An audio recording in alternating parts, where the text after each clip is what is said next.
Les chiffres clés de l'eau ont été révélés ce matin à l'occasion d'une conférence de presse.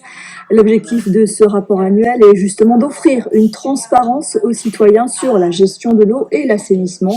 Une démarche commune de l'État, de la région et de l'Office de l'eau. Je vous propose d'écouter Jean-François Boyer, le directeur de la DEAL Guadeloupe, suivi de Sylvie Gustave Duflo, la vice-présidente de la région Guadeloupe, responsable des questions environnementales et de l'eau.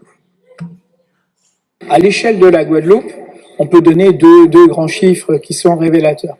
Sur l'assainissement, sur 3 litres d'eau qui sortent de nos stations d'épuration, 2 ne sont pas conformes aujourd'hui. Les 2 tiers de l'eau que nous renvoyons dans la nature n'est pas conforme.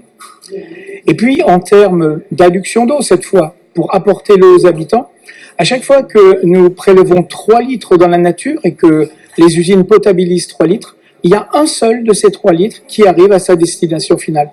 Voilà 2 chiffres qui illustrent, je pense, de façon globale, à l'échelle de la Guadeloupe, l'ampleur du sujet que nous avons à traiter. Il y a une forte demande des usagers à connaître un certain nombre d'éléments.